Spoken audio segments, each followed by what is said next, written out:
In 5, 4, 3, 2, 1, and we're live. Welcome to the AMC Online, and welcome to our special virtual talk tonight with two professors from Fletcher School of Law and Diplomacy at Tufts University, which is located in Boston, Massachusetts. Our speakers this evening are Dr. Monica Duffy Toft and Dr. Daniel Drezner. Dr. Monica Duffy Toft is a professor of international politics and a director of the Center for Strategic Studies at the Fletcher School of Law and Diplomacy. Before joining Fletcher, Professor Monica Toft taught at Oxford University's Blavatnik School of Government and Harvard University's John F. Kennedy School of Government. While at Harvard, she directed the Initiative on Religion and International Affairs and was the assistant director of the John M. Olin Institute for Strategic Studies. Dr. Daniel W. Drezner is a professor of international politics and a non-resident senior fellow at the Brookings Institution and a contributing editor at the Washington Post. Prior to joining the Fletcher School of Law and Diplomacy, he taught at the University of Chicago and the University of Colorado at Boulder. He has previously held positions with Civic Education Project, the RAND Corporation, and the U.S. Department of Treasury, and received fellowships from the German Marshall Fund of the United States, the Council on Foreign Relations, and Harvard University. Tonight, Dr. Toft and Dr. Drezner will discuss factors that affect great powers, such as technological advances and demographics, and how the global health and economic consequences of COVID-19 can impact the great power status. They will focus on the changes taking place today in the United States, in Russia, China, India, and the European Union. So don't forget that after the presentation, I will moderate a question and answer period. You're welcome to send your questions throughout the presentation in the chat box, and we will address them at the end. Thank you, and looking forward to hearing the presentation. Dr. Toft, you can start, please. Well, thank you, Jan.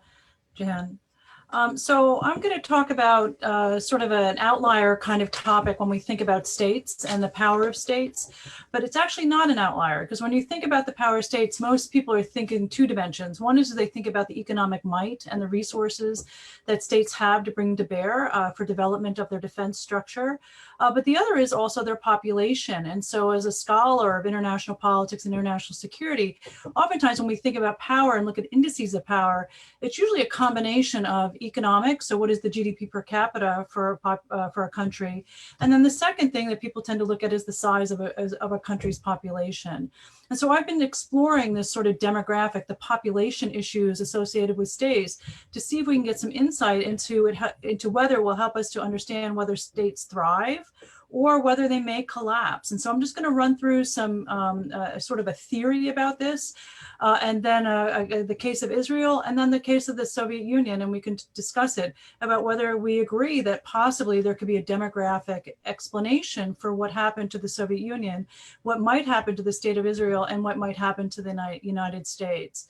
And so the central question that I'm going to broach is when is demography, or the study of population dynamics within a state, when is it the first domino to leading to sort of the demise of the state? You know, how much causal heavy lifting, how much explanatory power does it actually have for us to be able to understand when a state collapses? And the central proposition of this is that demography, the size, the makeup, where populations live, is a critical factor, and actually it can be a critical factor in explaining the collapse of states, including great powers. But this is not necessarily studied quite a bit by academics, and it's been missed largely by policymakers until only recently. And oftentimes it's a little too late for them to take measures to say, oh my gosh, our demographic situation is changing, therefore we need to do something about it. And here you might think about the one-child policy in China. China is quite concerned now that it has an aging population. It's a great power. It has nuclear weapons, a large population, a pretty good ramping up economy. And one of the reasons why it ended its one-child policy was that it was concerned it had such an aging population that it didn't have the population it needed to support the economy that it felt it needed to keep going. And so they have this thing called the 2+1 problem, which is the 4-2-1 problem, which is where one child is taking care of two parents, but also four grandparents. And so children end up becoming a social security net for families. But when you only have one child, that can be quite quite a burden on that one child. And so China, in part, ended its one-child policy to deal with it. But as with other countries, it was a little too late because Chinese society has already sort of normalized to one child.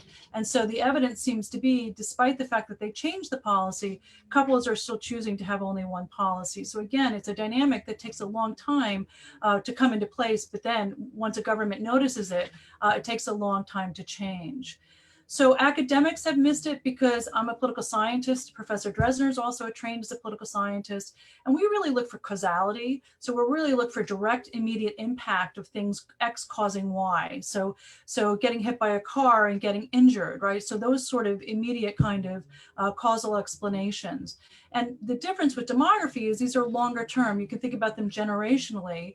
So they take a long time. It's not immediate. And on top of that, it's hard to make the case that you can definitively see a direct causal impact. It's usually part of a broader set of systemic factors that are in play.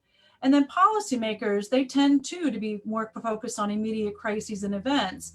And again, population change is slow moving. It's happening over the longer term. So in the United States, the shift from being majority white to non-majority, becoming a plurality of different populations, ethnicities, races, and religious groupings, it hadn't been studied for a long time. And some people think some of the tensions we're witnessing today is that the white population, the formerly majority white population in the country, is quite concerned that they're going to lose power, right? That they're going to lose some representation in the government if they have to, quote unquote, share power. And interestingly, in the United States, the fastest growing population group in the United States right now is the mixed, right? And what I mean by that is that people who have white or Hispanic, white or Black or white or Asian backgrounds. So the white majority is sort of giving way to a more mixed, but to a more differential kind of population than what the United States is historically used to. So if you look at the Journal of World Politics, which is a leading journal in my discipline, and it is the place where this kind of thing should be studied, it is shocking. So I did a survey since the inception of this journal. And you can see that less than 1% of all articles, you can see there's been a total of 2,590 articles published, and only 14 of them mention demography. And by the way, this is a pretty broad definition, including migration, immigration, urbanization, aging, morbidity. And even the most recent one was on migration and immigration, and that one was in 2015. So this really is an area that I think is ripe for research because I think the implications are so profound. So why is it important? Look, populations, people, they provide the soldiers and they provide the laborers to defend and sort of bring upon, economic growth to a country. And so the change in a country's population is going to influence the nature, the quality of the soldiers and the quantity of the soldiers, but also the kinds of workers that are going to be in a country. And in some cases, if those populations change in a critical way, it can lead to political instability. And sadly, in some cases, it can lead to civil war. And some people make the argument that the clearest case of that was Lebanon, where you had a shift from the Christian majority to a non-Christian majority, but there were quotas in place in that country. And the Christian majority, the formerly Christian, tried to sort of cook the books, try to maintain power and override the quota system that the non-Christian majority actually had a right to sort of invoke in order to get greater representation. And it ended up leading to civil war in the 1970s. So the logic's compelling, but so far there's really only limited empirical extent within scholarship. So if you talk to demographers, they ask and answer a number of questions. So first they ask us how many people, of what kind and where. So they're actually interested in the facts of change. And then they are also interested in the determinants of change. They don't necessarily ask that much, why does this matter? That's the job of sociologists, political scientists, international relations, and international security scholars. And that's where I'm at. I'm interested in the political consequences of change. So I rely on demography. I rely on the expertise and the research of demographers, but I'm really interested in the impact, right? The consequences of it. So, if you look at political demography, or if you look at demography itself, There's three ways in which populations might shift within a state. One is it could be because of fertility. So different groups within a state have different rates of fertility. So in the United States, religious groups have much higher fertility rates than do non-religious groups or seculars. You can look at mortality. We're seeing with COVID, right, that there's higher rates of mortality among certain sectors in our population.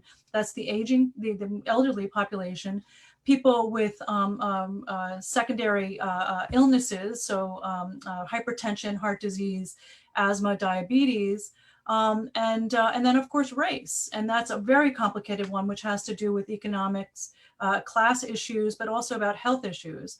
And then lastly, migration. People can move in and out of a given area, and that might tilt the balance in favor or against a particular group.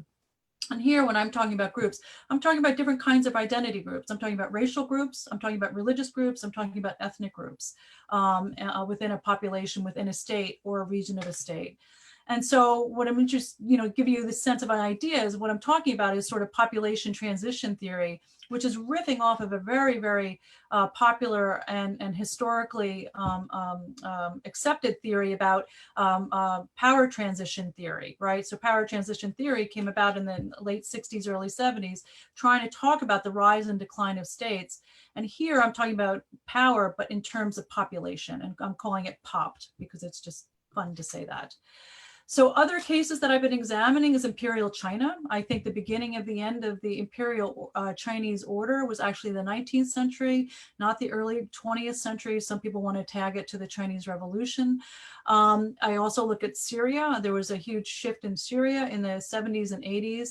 The USSR, I'm going to run through that case for you very quickly.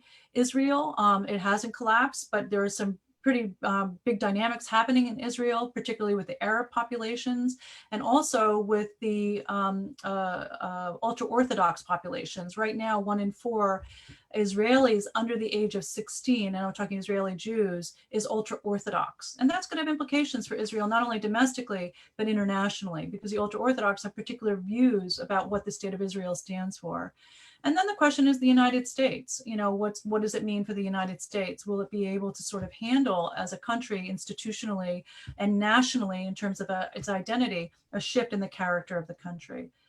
So very quickly, the main argument is I'm going to look at how populations shift in the case of Israel, and then the implications of POPTT, and then one statistical test and sort of the limitations of that, and then go through the demographic death of the Soviet Union.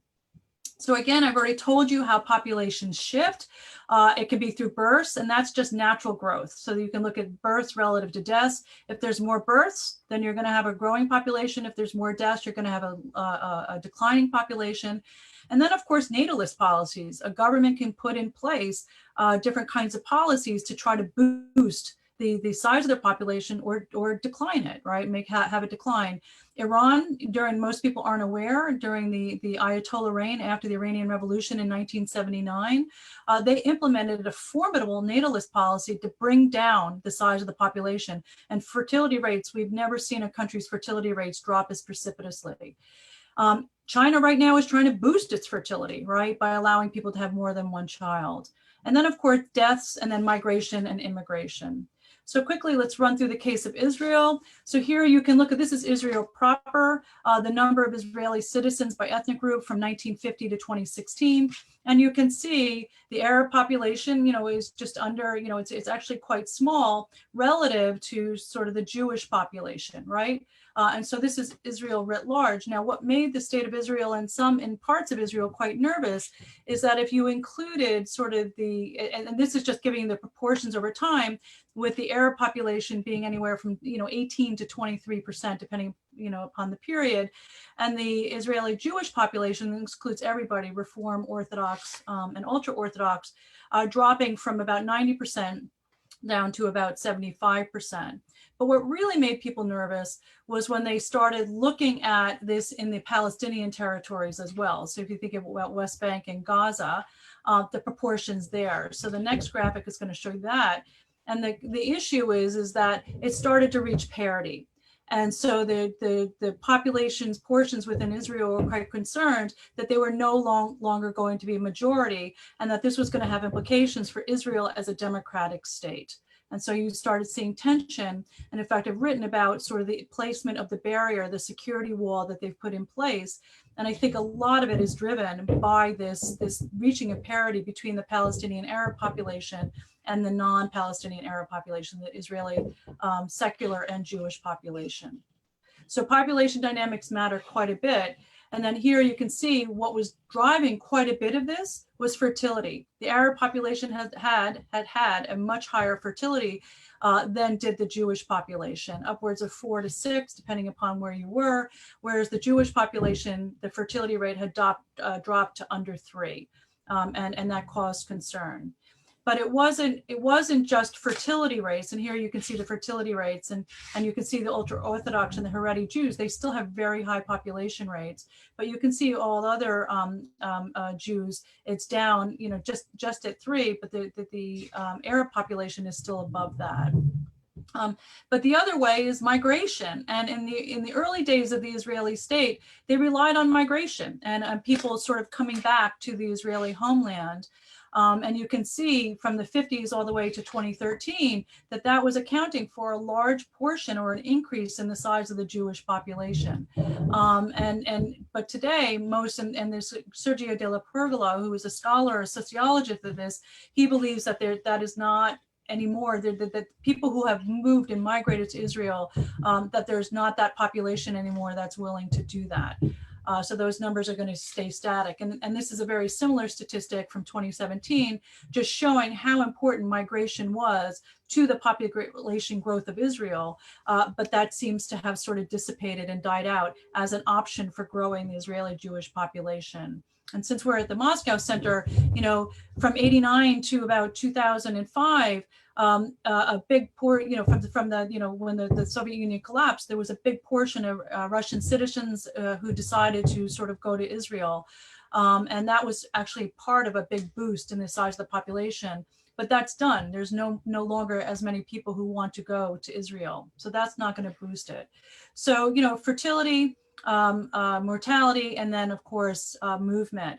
So again, the story of state demographic death, and I'm going to turn to the Soviet Union very briefly, is taking power transition theory, this very sort of formidable theory that we studied, Dan and I, when we were in grad school and now, and sort of turning it into population transition theory, or POPTT. And again, AFK Organsky, and the argument he made is that balances of power are unstable. And his argument was that peace is preserved with an imbalance. So you want hegemony within a state. So you want a majority group that can sort of hold the line. And as the balance sort of becomes more equitable, what's going to happen is that the rising power, the rising group in this case, is going to push for more representation, and you're going to get pushback actually from the former majority power, assuming that the rising power is dissatisfied. And there's a lot in that one statement. States can satisfy their populations, but thinking about the United States today, there does seem to be some pushback from some corners who do not want to share power. And here I'm thinking about the white majority and some supporters who do not want to share power with non-white populations. So theoretical insight, what's really important is about this theory is it's dynamic. A number of our theories are not dynamic, they're static. And the principal actors are rising and declining states in the global system. Shift in relative power, which is you're just looking at the size of what each size has. And then the degree of satisfaction, which is really important, because if you can satisfy groups or states in the system, you may preclude or you may prevent going to war. And since we're talking about this, the question is how do we keep China happy? How do we keep India happy, Russia, the EU, and the United States? So for this theory, degree of satisfaction is very important. For other things, it doesn't matter. Here I'm thinking of structural realism or straight balance of power theory. So it's a great theory, but when you look at it, it ignores regional balances of power, right?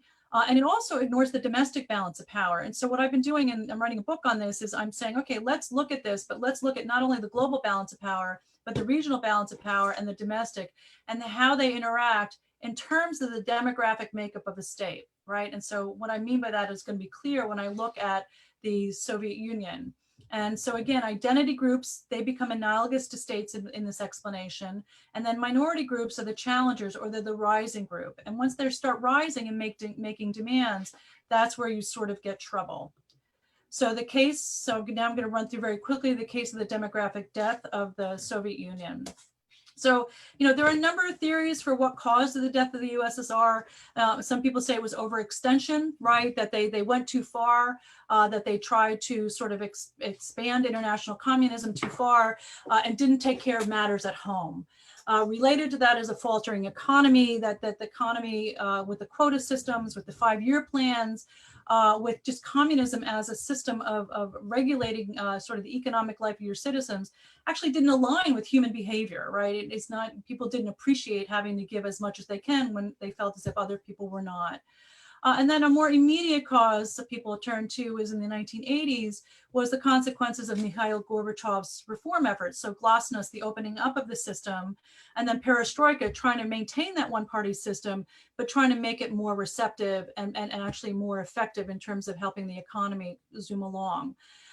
So I actually agree with all of that. I think that those three sort of explanations, the overextension, Jack Snyder would make that argument, faltering economy, there's a couple of people who've made that argument, and then Gorbachev's reform efforts. But I think Soviet demographics fed into this in an extraordinarily important and critical way.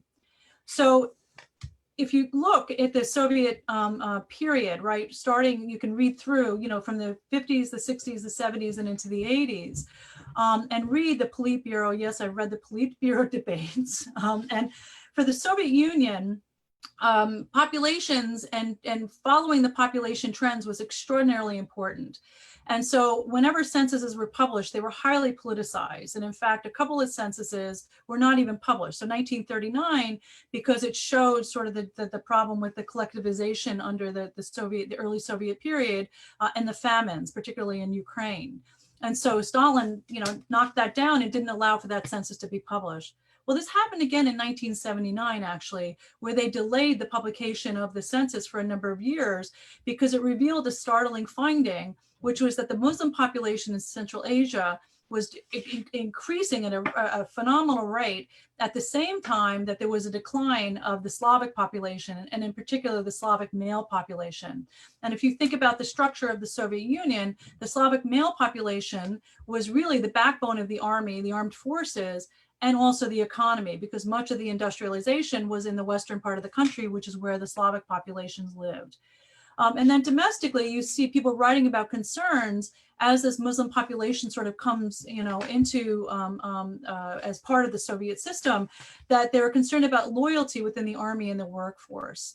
And so you have domestically, right, concern about the national character. What is it to be a Soviet man? And the idea was you were Slavic, right? But they're dying out. And related to that, at the same time, you see this Muslim population sort of emerging in Central Asia.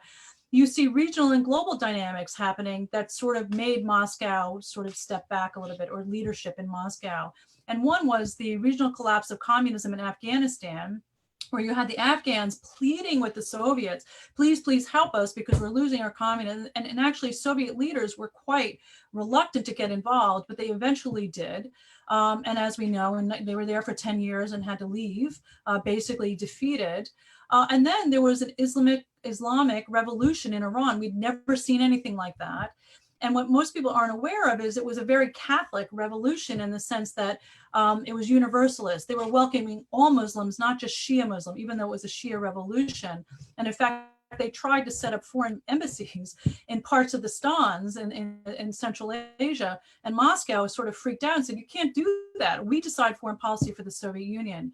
So at the same time that Russia, the Soviet Union is going through this sort of demographic shift, you also have these regional and global dynamics that really cause them to have a lot of consternation.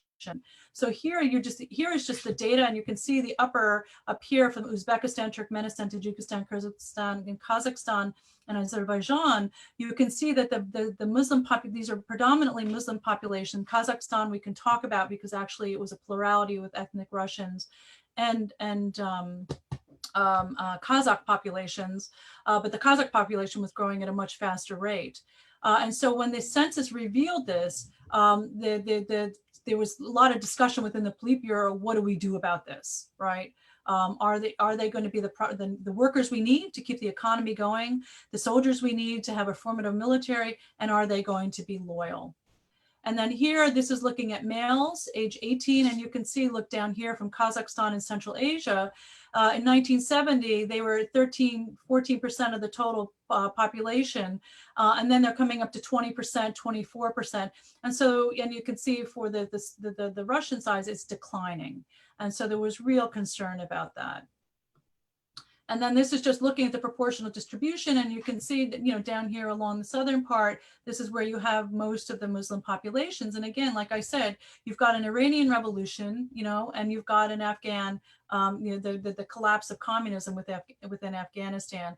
And by the way, the taking over the Talib, which are student mujahideen, who are abiding by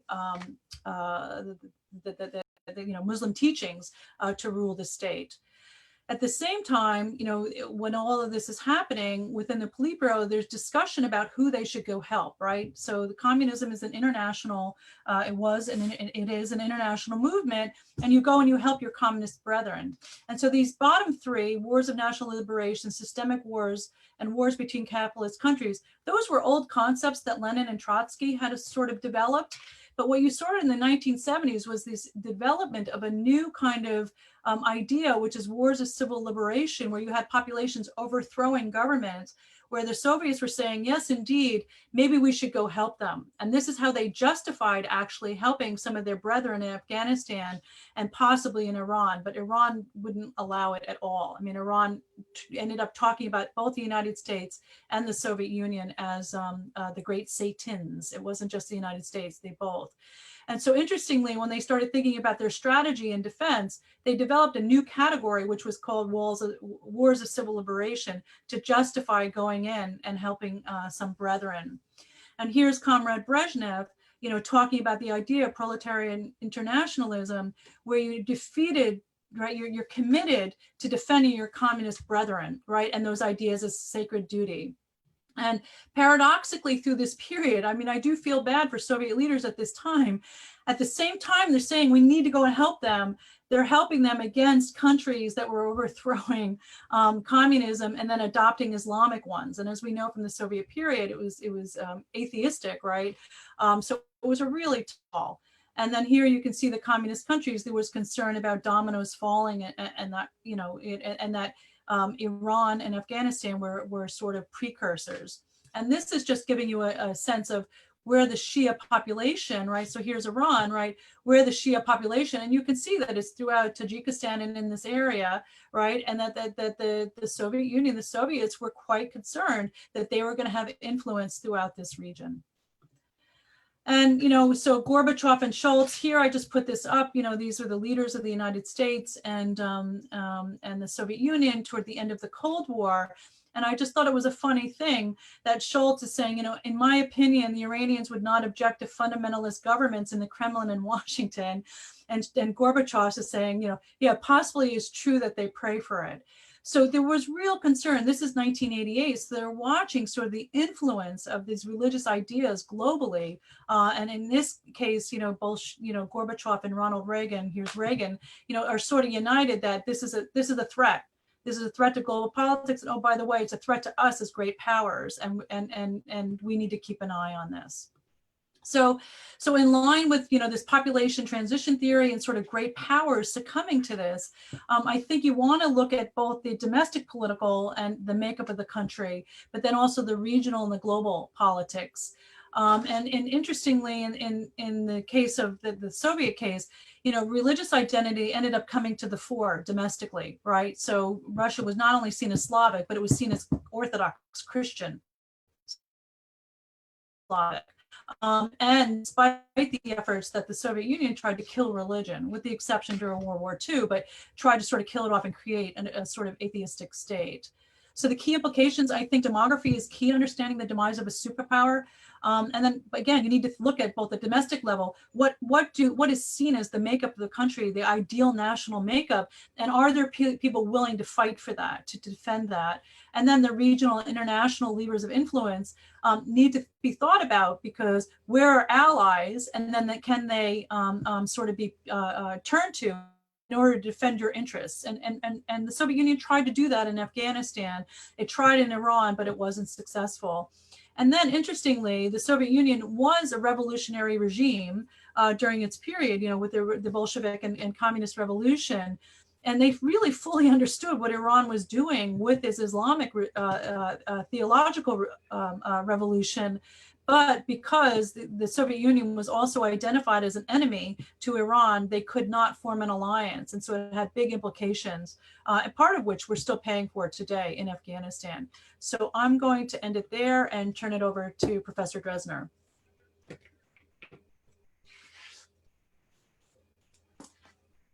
Thank you, Monica. You're welcome. All right, hold on.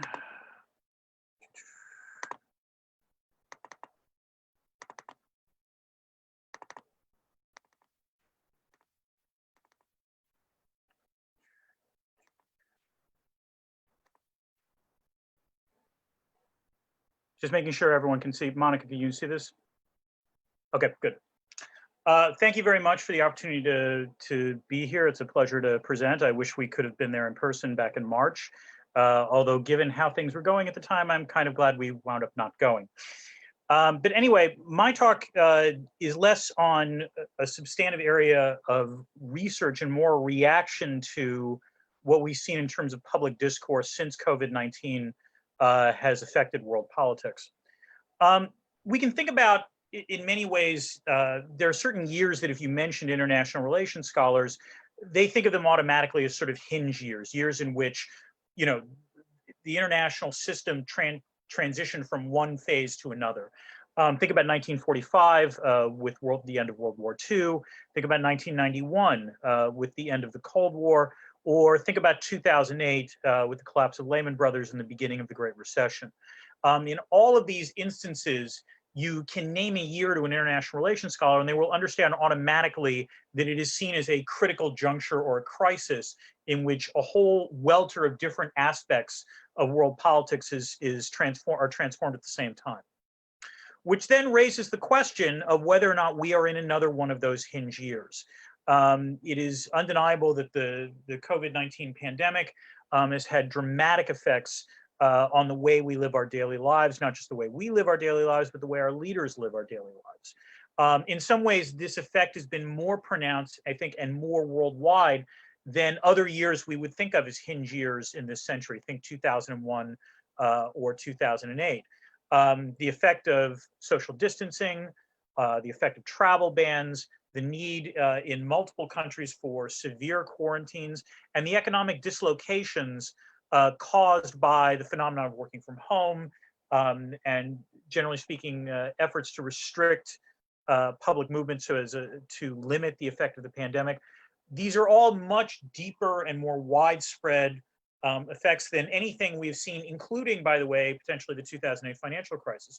You can argue that the effect of on the global economy of what we've seen over the last 3 months has been more pronounced than even what was, until recently, thought to be the most severe economic dislocation in close to a century. So this obviously has led to a fair amount of international relations experts, former policymakers, and scholars to argue that in some ways this is a hinge year.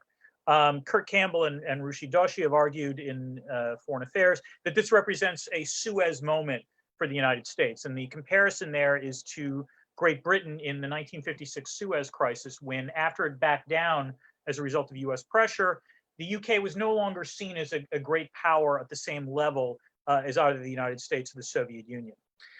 Similarly, Colin Call and Ariana Berengo have argued that the effects, the after effects of the COVID-19 shock will be felt for quite some time, and therefore we will think of this as a sort of key causal factor in significant developments in world politics over the next decade. And Robert D. Kaplan has argued that essentially this crisis will mark a fundamental change in terms of how we think about globalization. that whereas globalization used to be thought of as an unalloyed good, or at least a mostly unalloyed good, it will now be viewed in a more fearful way, which will lead to significant and dramatic strictures in terms of the global economy.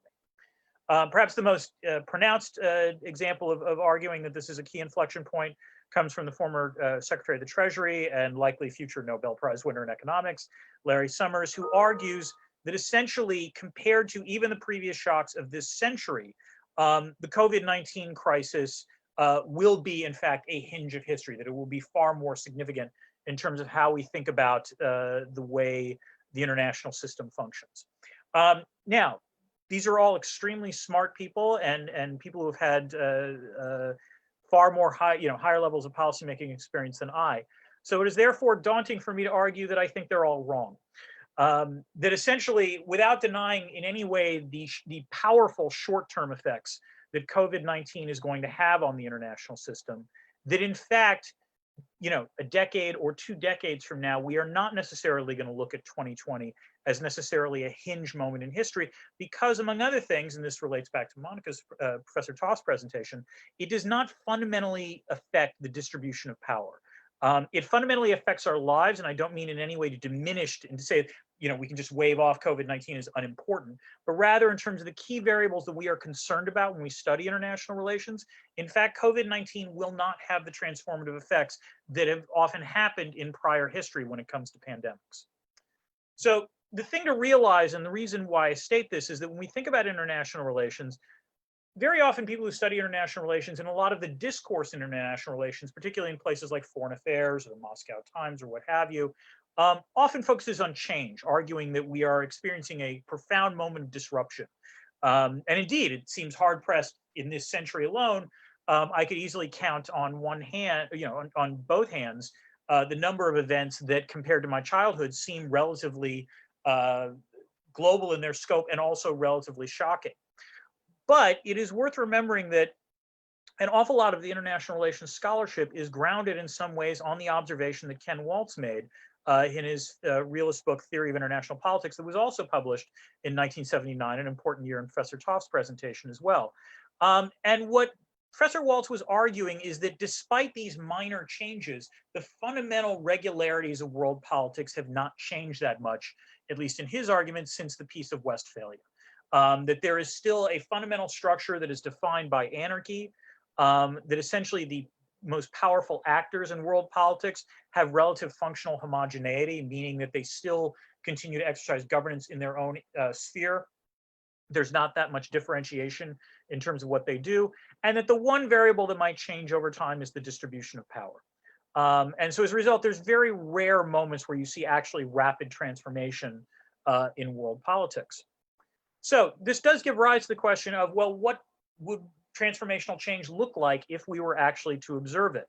And I make 3 arguments here that in some ways, for there to be transformational change, for COVID-19 to have the kind of transformational effects that folks like Larry Summers or Colin Call claim, you would need to make 3, there would have to be sort of 2 criteria met. The first is you would have to argue that COVID-19 leads to a change in world politics that you would not have found through an alternative causal pathway.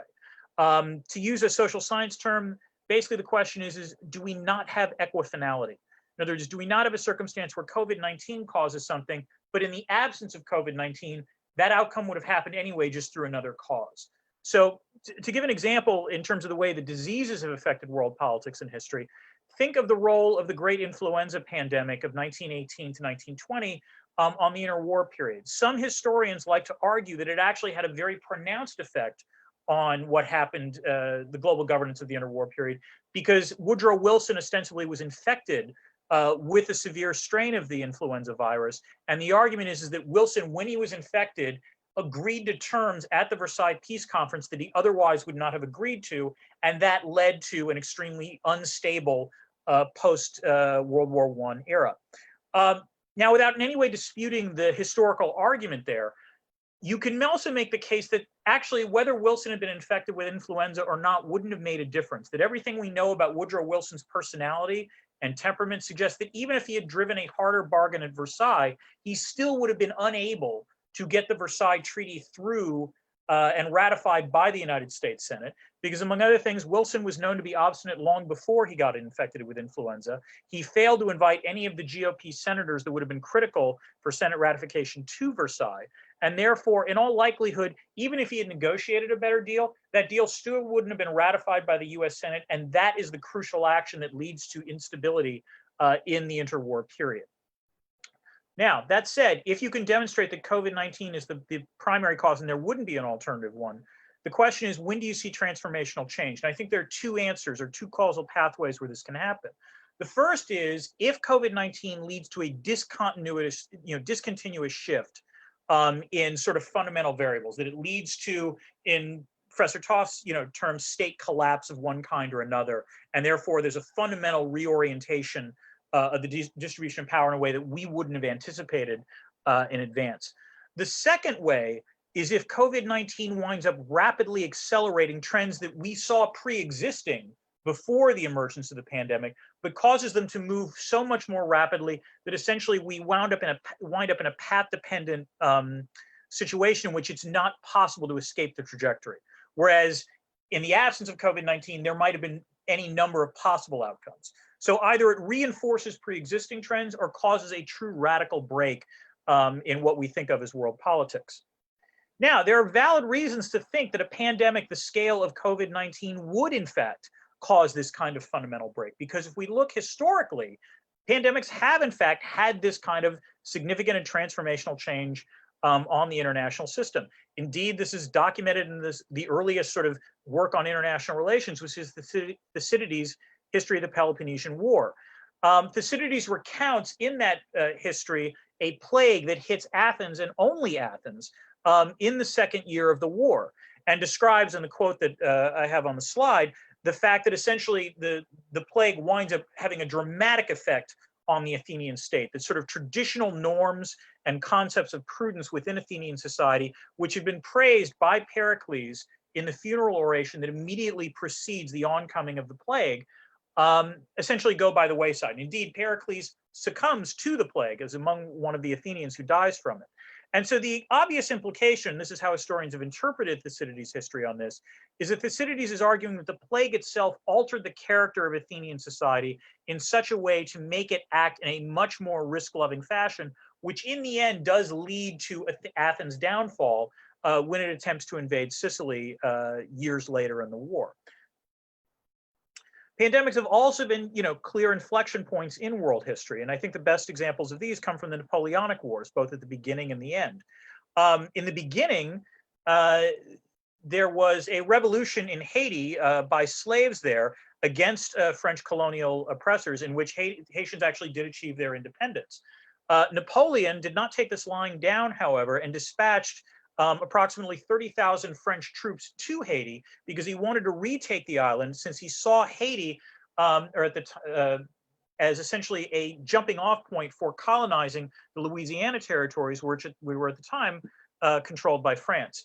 However, what Napoleon did not realize, and what his French generals that were dispatched did not realize, is that the African immigrants to Haiti, who were these slave uprisers, had developed an immunity to yellow fever that Europeans did not.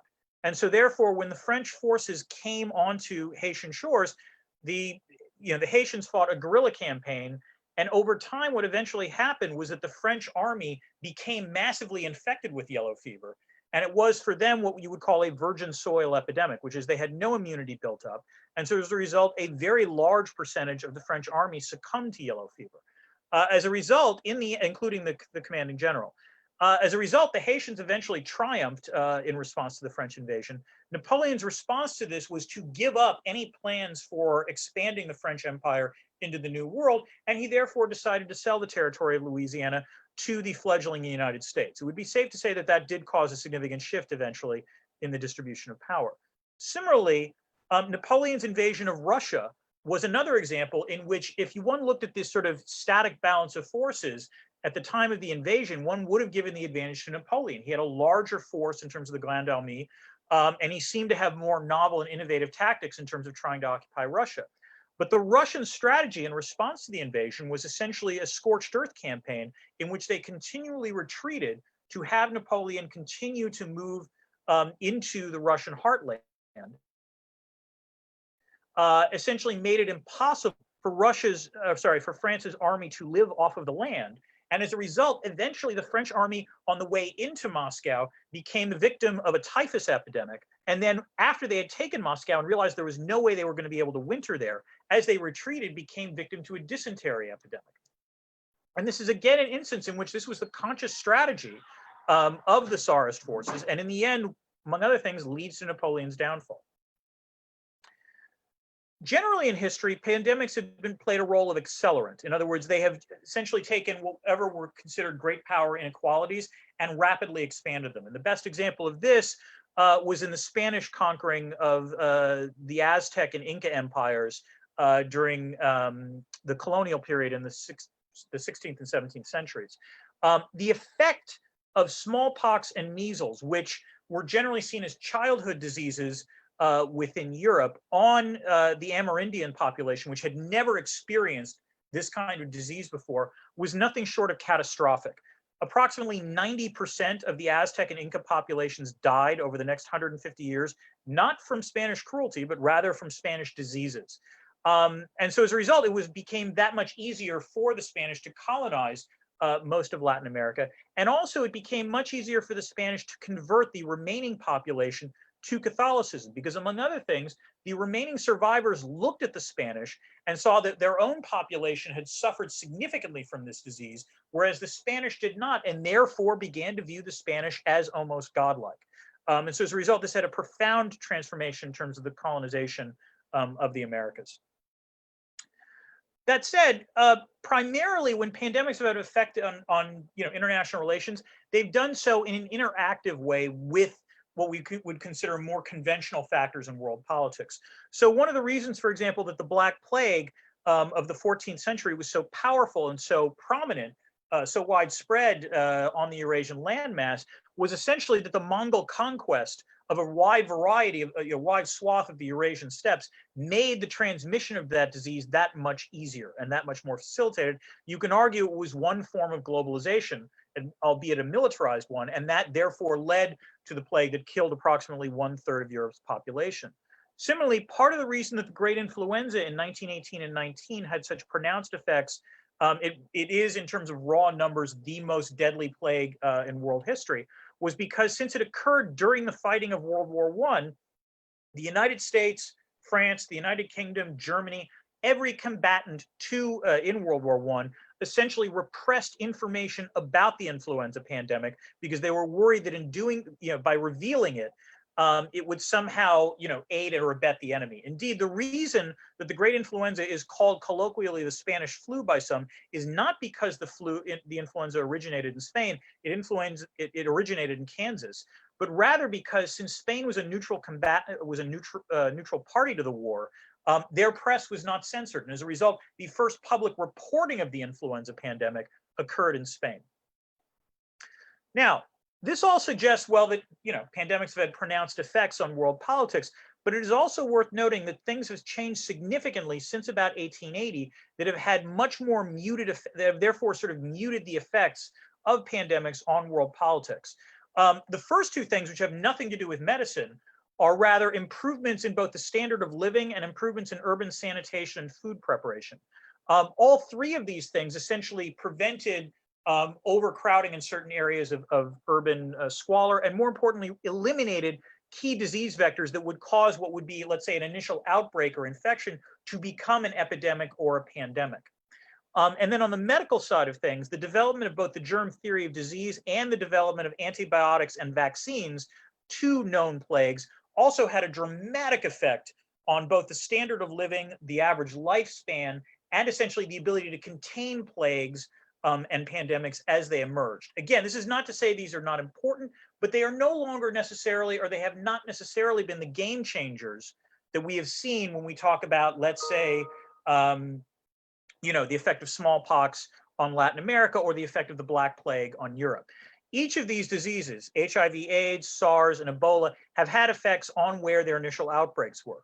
their effect on the larger contours of world politics and on the larger distribution of power among great powers has by and large been unaffected. And indeed, I think the most obvious way to say this is that even though SARS takes place in China and even or originates in China, and even though SARS reveals a fundamental lack of transparency by Chinese health authorities about the origins of the virus, it does not slow China's rise as a great power. It does not slow China's, essentially entrance into the global economy. And as a result, it does not also slow China's influence over the World Health Organization itself. So when we look at COVID-19 in the great powers and we assess how well have they responded to the crisis, I think it would be safe to say that none of them have handled this well. There is no great power that has really capably handled this. Obviously, the virus originated in China, and China once again was less than transparent in December, January, and February in terms of talking about the transmission of the disease, and indeed denied up until mid-January the idea that there was such a thing as human-to-human transmission of COVID-19.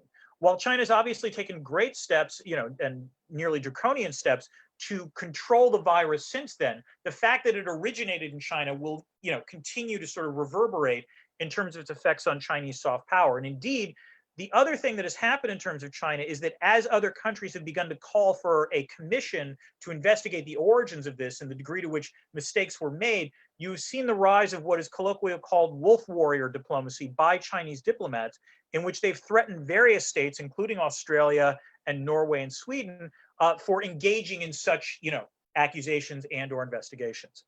Now, if China has handled this crisis badly, the United States has handled it in an unmitigated, disastrously manner. Obviously, despite the fact that the United States responded by imposing a travel ban on China in very early February, it then wasted the months of February and March, allowing community spread to happen in the United States. And we are now in a situation in which, even though the United States is responsible, or only accounts for 4% of the world's population, it accounts for approximately 25%, more than 25% of the deaths due to COVID-19. Furthermore, the way the Trump administration has handled this with respect to things like, nationalizing supply chains in response to Chinese nationalization of supply chains has been problematic, as well as the United States decision to withdraw from the World Health Organization or funding WHO efforts to find a vaccine. That said, if you take a look at the sort of amount of power that you're talking about, it's worth recognizing that power is not just about health. It's not just about the capacity to respond to the coronavirus. It's also about the ability to respond to the economic effects of the coronavirus as well. And this is where, in particular, US power has been revealed to actually, I think, be more resilient than was previously anticipated. It's worth noting that the United States has, via the Federal Reserve, injected approximately $2 trillion worth into the US economy through a variety of lending facilities and quantitative easing. Similarly, the US CARES Act, which was passed by large bipartisan majorities in Congress and signed by President Trump, injected an additional $2 trillion in borrowing in terms of fiscal expenditures. What is striking is not that you've seen this massive injection into the US economy. What's striking is that this has not affected interest rates in the slightest. That indeed, if anything, US interest rates have lowered rather than risen as a result of this. And so in some ways, what the crisis has revealed has been, at least in the short term, an unlimited US ability to borrow. And if that is a key source of economic power, then the United States has a unique source of that power. So while there is no denying that the United States has suffered significantly in terms of what we would, Joe and I would refer to as soft power, in terms of hard power metrics, it remains the case that the United States is a significant great power, as is China. If we turn to, Russia, there was a lot of caterwauling in the United States back in April when, what was seen as a soft power defeat for the United States was when Russia ostensibly sent medical equipment to a United States that was besieged by the virus. It was thought to be, by some American observers, a demonstration of how low the US had fallen. But it is worth realizing that over time, in fact, the situation has reversed itself to where Russia has not terribly coped well with the coronavirus. And as a result, it is now the US sending medical aid to Russia in response. So therefore, in that sense, I think, a lot of concerns or claims that in early March or, in early April that this represented the end of the US as a great power, that the US is a failed state, without in any way necessarily excusing the radically suboptimal US response. I don't think it necessarily fundamentally affects the distribution of power, in no small part because the coronavirus itself is simply not as lethal and does not have the demographic effects that Professor Toft was talking about in her presentation. During the Great Influenza in 1918, part of the reason that was viewed as very significant was because it hit the prime age population so hard. It didn't just hit the very young and the very old, it mostly hit working age population. What is striking, at least about so far with COVID-19, is that the effects are much more pronounced among older people, which again is a tragedy, but does not fundamentally affect, working age populations or the young. The wild card in all of this, I will say, is that in terms of the distribution of power going forward, a key question is where a vaccine or key therapeutics emerge from for COVID-19. The fact is we are still in the middle of this pandemic. If it turns out, for example, that it is China that develops the first vaccine to this, that will obviously be a massive soft power boost to China. If it turns out to be Russia, that would also be true of Russia, and it's also true of the United States. So in some ways, what we don't know yet is how this pandemic ends, and it is possible that whichever country winds up being responsible or being credited for developing the cheapest and most effective vaccine will experience a soft power boost. I will close with three fundamental caveats. There are three ways that I do think this pandemic might still have powerful effects on world politics as we understand it. The first, in some ways, goes back to the Woodrow Wilson example, which is if the pandemic winds up having significant effects on leadership transition. In particular, if the pandemic winds up having a significant effect on an election that occurs in this year, in which in an alternative counterfactual world, you would have had a different leader elected, then without question, this is an instance in which you could attribute COVID-19 to having fundamental effects on world politics. The second possibility is that the pandemic winds up affecting how we think about sort of key norms or ideas with respect to world politics. So for example, within my area of study, the global political economy, economists tend to emphasize maximizing efficiency, that's seen to be the sort of ne plus ultra of what economic policy should be in the world. It is possible that what the pandemic reveals is that we need to focus equally as much, if not more so, on resiliency. And that leads to a different set of economic policies, which would potentially lead to greater amounts of economic closure. And then finally, the other possibility and the last possibility is that the pandemic is not important in and of itself, but rather it acts as a harbinger. When people bring up Thomas Malthus in the 21st century, it's mostly brought up because Malthus is seen as sort of a doomsayer that was proven wrong. Malthus was very famously argued in 1798 that essentially the world was about to starve because the population growth was geometric, whereas food growth was arithmetic. Now, he was wrong about that in the time that he wrote, but what people don't understand is that one of the things that Malthus said, which was more interesting, was that essentially as a population continued to increase, starvation was the last check on global population growth. The checks before that were first, the vices of man, by which he meant war, but then the second vice after that was potentially epidemic or pandemic disease. It is worth noting that we have not had a great power war or a significant war that has led to significant loss of life, thankfully, since World War II. That is Malthus's first check. The interesting question is whether he's proven right, and we wind up with second checks that have nothing to do necessarily with the inability to grow food, but rather possibility of either larger pandemics, more severe pandemics, much like the 1918 influenza pandemic started off initially as a relatively mild wave, and then 6 months later became a more lethal one, or whether COVID-19 mutates into something more serious, or whether we see an even more serious virus, let's say a new influenza virus or something along those lines, that winds up also affecting the distribution of world power. And with that, I thank you very much. Thank you. Thank you both professors for your really engaging discussion. And I know personally I've learned a lot and things to think about from history and present day. So let's get into our questions. I'll go first to Dr. Toft. The first question is, have there been any notable precedents in US or Western Europe where population changes resulted in a shift in the balances of power and provoked political conflicts? It's a great question. And in terms of great power politics, I think the closest that people talk about was sort of the competition between Germany and France, right? So the French population was growing, and then the German population was growing, and so Britain was predominant, right, in the 19th century.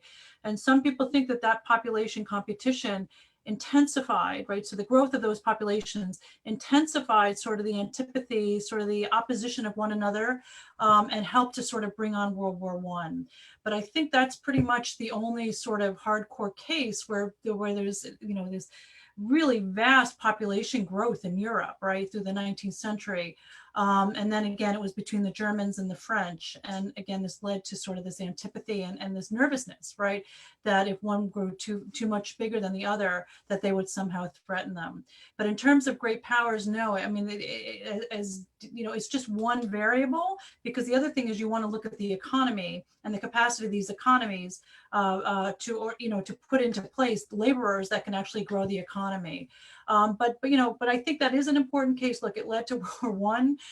It led to World War I fed into World War II, and it took sort of a nuclear rivalry between the United States and the Soviet Union to sort of tamp down German-French rivalry. So yes, there is an instance of it. We don't have direct, concrete evidence of it. It seems to have been there in the background of other issues, like their scramble for Africa, and the building up of their militaries at the same time, and massive industrialization. But it definitely fed into sort of the relations between the two and making them more tense than they might have otherwise been. I mean, Dan, do you know of any other? No, I mean, you're obvious. I will defer to your expertise on this. Yeah, no, nothing comes to mind.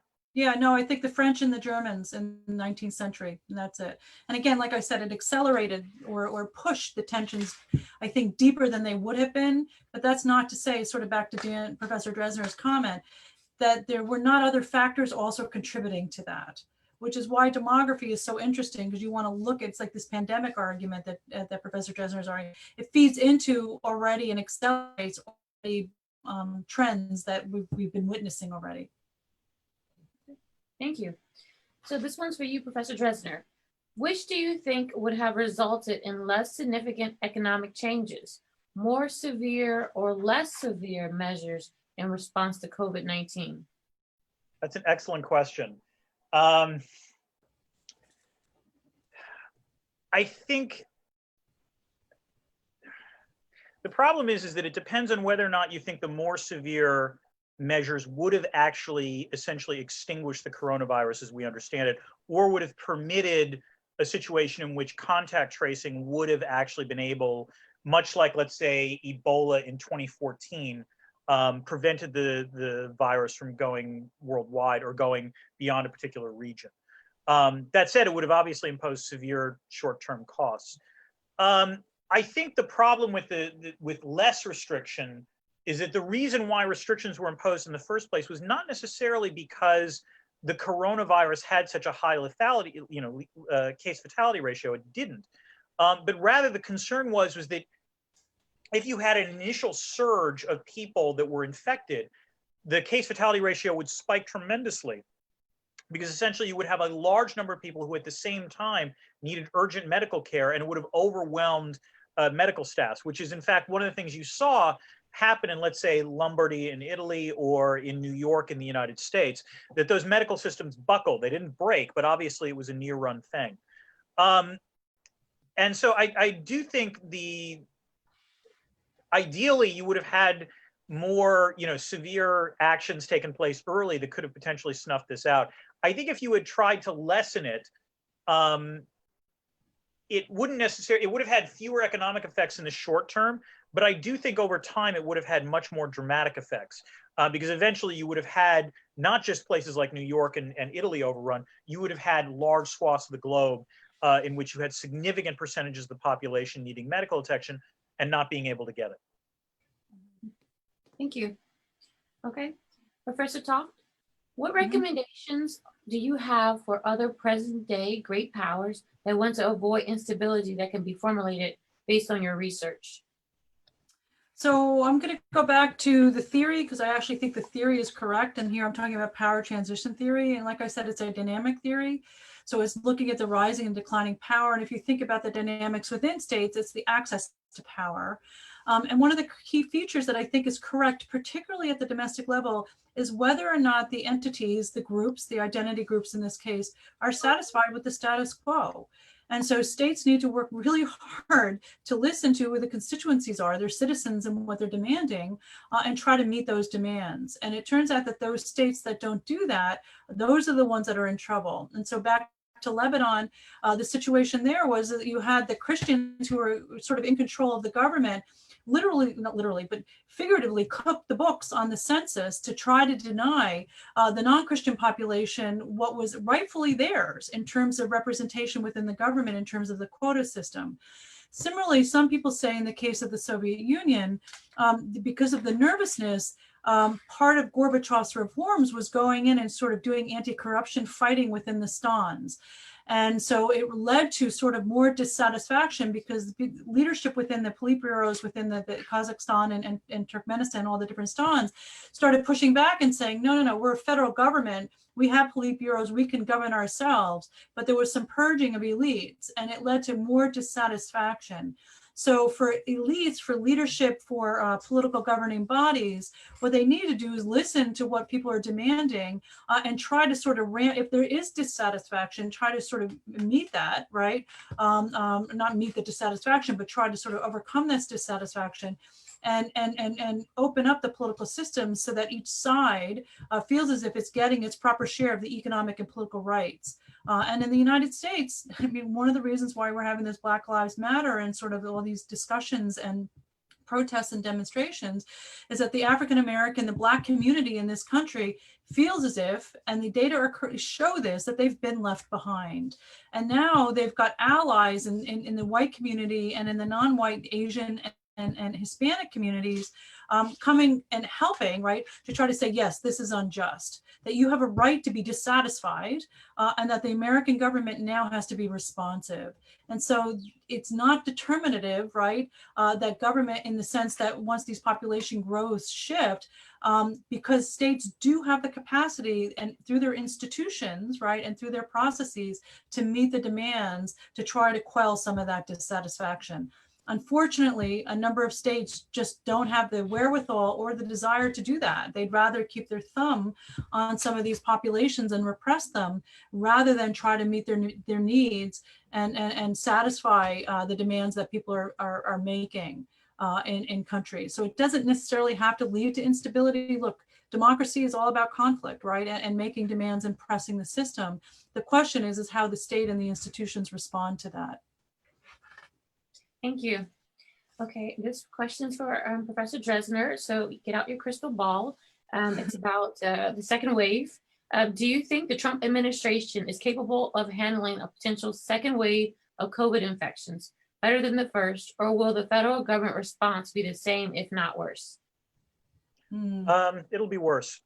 The simple problem here is you now have a president who's running for re-election and is running for re-election on the premise that the coronavirus is now past us, that we are going to have what we think of as, I think his phrase is transition to greatness, from the initial shock, which was extremely severe in March and April. And to be fair, we had a May jobs report that was actually surprisingly positive. So there's a narrative that he can potentially spin there. The problem is that the American people, actually, I would argue, was by and large and surprisingly willing, I think, to adhere to relatively severe guidelines in March and April, because the premise was that there was an implicit quid pro quo, which is that if the American people did this, the idea was that as the economy opened again, as society began to open again, there was a plan for what you would do. There was a plan for preventing further spread of the pandemic. The problem is that that plan does not exist, really.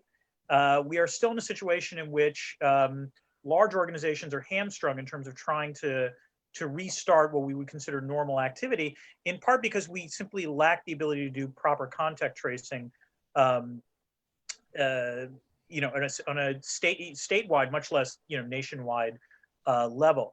The other issue is going to be that the spread this time around, at least, is going to be slower, in no small part because it's warmer, people are outside, and it's simply tougher to get the virus in those circumstances, according to all the epidemiological research. So it's also possible that what we don't see is the kind of exponential increase initially, that rather it happens more slowly.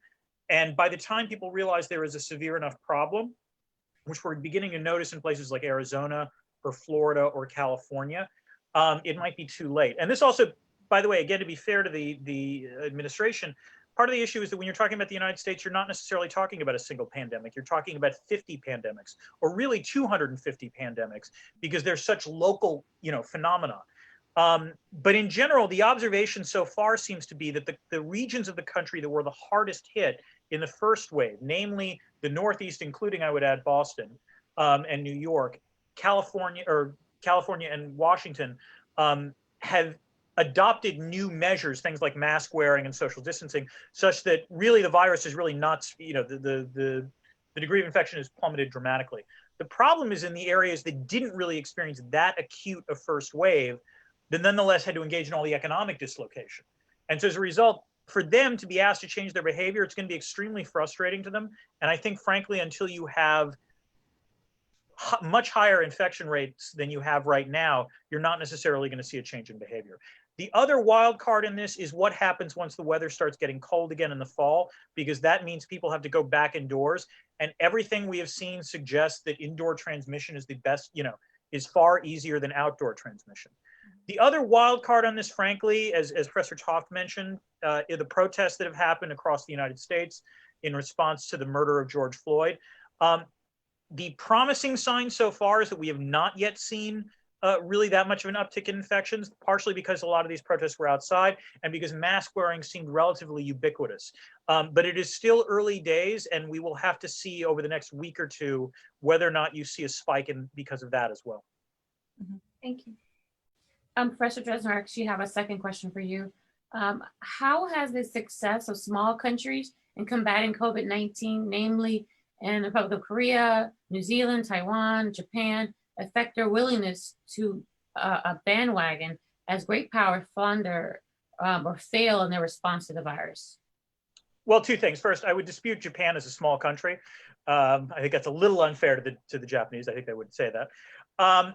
First of all, the premise is it's a great question, because it does point out the fact that smaller states have done much better than the great powers by and large in terms of responding to this.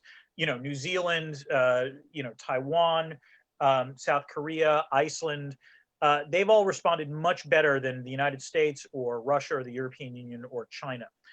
That said, it has to be acknowledged two things. First of all, without in any way impugning the ability of these countries to respond, it is easier for a small country to respond to this, particularly a small island-based country, because essentially what you saw in New Zealand was genuinely, very, strictly enforced, lockdowns, as well as travel restrictions on coming into the country. So that enabled New Zealand to, among other things, literally purge the virus. And you now have a situation where if you fly into that country, you have to spend 2 weeks in isolation. Which is why they have had a return to normal. The truth is that large continental states like China, Russia, the United States, and most of continental Europe don't have that luxury. And then the other issue that has to be raised is that while without in any way denying that the small powers have done extremely well, even if you see the emergence of what we would consider, let's say, a global Hanseatic League of sort of small trading states, the fact is that if you measure it in terms of capabilities, and I'll be happy to be corrected, by Professor Toft on this, who knows better than I do, they still don't match the raw power of the United States or China or Russia. The fact is that there is such an enormous gap that, while these smaller countries obviously have improved their soft power, they might be able to exercise more leadership in terms of areas of global governance or global civil society. In terms of what we would consider conventional international relations, they still remain not terribly, they haven't gained as much, I guess. Mm-hmm. Yeah, I would agree with that, Dan. They're just not big enough to challenge the international system. Yeah. Okay, I have a question I can ask both of you, and we'll start with Professor Toft. And it's, what sparked your interest in this research topic? So for me, first of all, you know, I've always been interested, so broadly speaking, in terms of international relations, international politics, and international security, I've always been interested in. In fact, you know, here we're at the Moscow Center and the American Center in Moscow. And I just remember as a kid being fascinated with the Soviet Union and the Russian Empire. I mean, I just had this innate, you know, curiosity about this place that seemed very mysterious, you know, to quote Churchill, right? And so I had studied Russian in high school, and I studied French and Spanish. So I was sort of a language junkie. And then I went in the US Army. I became a Russian linguist. And so it had been an interest of mine all along. And I actually at one point had aspired to being the first female Secretary of Defense. Maybe that could still happen. I don't know. That could still happen, Monica. You know. It could, yeah, not Secretary of State, but I actually wanted to be Secretary of Defense. And so these sorts of questions, you know, looking at sort of states and war and violence and conflict. Dan's more on the cooperative side, I'm more on the conflict side. They just had always fascinated me. And so when I was making career choices, I decided that I really wanted to study this in depth to understand it. I ended up getting a PhD. And then one thing led to another, and I became a scholar of international security. And I've continued now in terms of this particular topic of political demography. You know, my first book was looking at the settlement patterns of groups within states. And again, I looked at the post-Soviet space and trying to understand when ethnic groups, when conflict between them turns violent. And there, my argument was static. And I had always been interested in the dynamics. So I wrote the first book, and I just sort of became, this topic was something that I've always published in, but I've never published a book. And so now I've decided that I think, you know, given some of the big demographic shifts that we're witnessing today, and you can, you know, make the argument, particularly the United States is undergoing a pretty dramatic demographic shift. It is. The Soviet Union underwent a pretty dramatic demographic shift. And by the way, so is Europe, right? If you look at the makeup of Europe. And so I think these dynamics are really, really important. By the way, China is too, and Japan, they're aging. It's a different kind of thing. So it really came out of my dissertation 20 years ago. I can't believe I wrote my dissertation 20 years ago. And sort of now saying, okay, I want to write a monograph on this to try to understand the dynamic aspects of a theory that I was developing as a graduate student. Thank you. You're Professor welcome. Drezner, what led you to this study, to research? Everything you're doing plus the COVID-19 reaction to world powers. There is a book by an American humorist called P.J. O'Rourke, who wrote a book once called Holidays in Hell that I read when I was in college. And O'Rourke tended to go to troubled spots of the world and try to say what was going on there.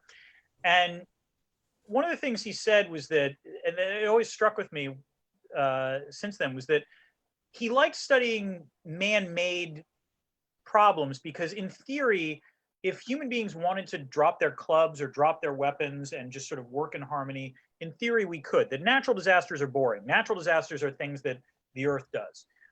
What is interesting is why human beings can't always necessarily live in cooperation, or they could in theory, but they wind up not doing so.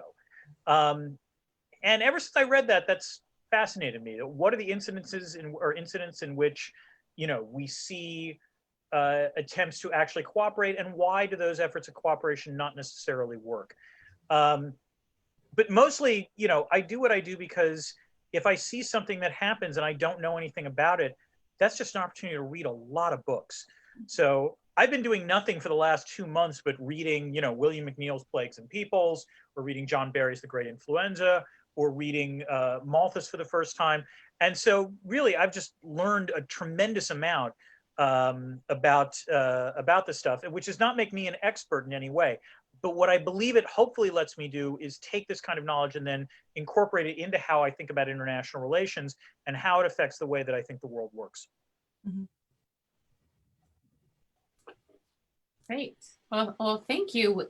I don't see any more questions coming in, so I'm going to say thank you so much, Dr. Toft. Thank you so much, Dr. Drezner, from the Fletcher School of Law and Diplomacy, for joining us today. It's been a wonderful discussion, and please stay tuned to the AMC Online for our future programming. And I hope that we can see you all in Russia in the coming months, year, and have a bigger, even larger outreach to people in person.